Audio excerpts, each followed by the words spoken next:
দেখিয়ে দিয়েছে ন্যায্য মূল্যে কিভাবে খাদ্যদ্রব্য আমরা পাবো, কিভাবে নারীর অধিকার পাবো, কিভাবে সুচিকিৎসা ব্যবস্থা পাবো, কিভাবে গণতন্ত্র হবে, কিভাবে বিচার ব্যবস্থা হবে, কিভাবে যোগাযোগ ব্যবস্থা হবে। এখন এই তত্ত্বাবধায়ক সরকারের সম্বন্ধে আমি দু একটা কথা বলি। আপনারা যত তাড়াতাড়ি সম্ভব এই দেশে ইলেকশন দিয়ে আপনারা সম্মানের সাথে আপনারা সম্মানের সাথে যান। কারণ সংস্কার গণতন্ত্র সরকার করতে পারবে, কি পারবে না? গণতন্ত্র সরকার আরো বড় সংস্কার করতে পারবে। আপনারা মানুষের গণতান্ত্রিক অধিকার রেখে, গণতান্ত্রিক অধিকার দিয়ে আপনারা ভোটের মাধ্যমে যেই দল ক্ষমতা আসবে তার কাছে দেশটাকে দিয়ে আপনারা সুসংগতভাবে আপনারা নিজের জায়গায় চলে যান।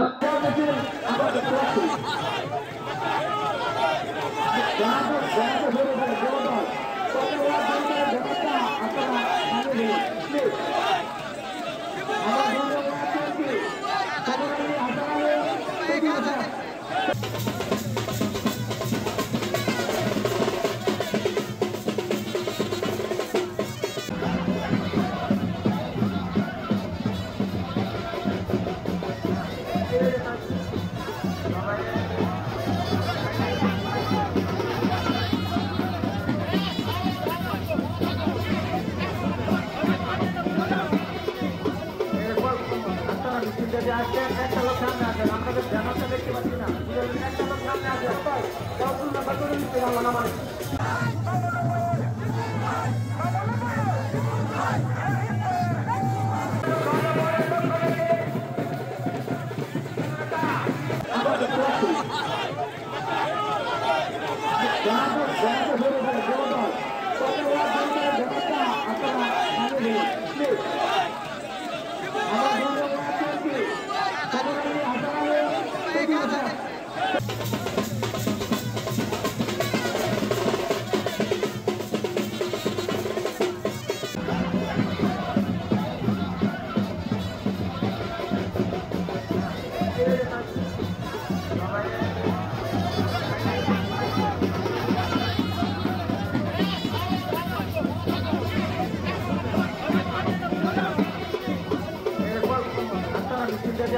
একটা লোক সামনে আসেন, আপনাদের ব্যানারটা দেখতে পাচ্ছি না, একটা লোক সামনে আসেন, নাম্বার করে নিতে পারলাম আমার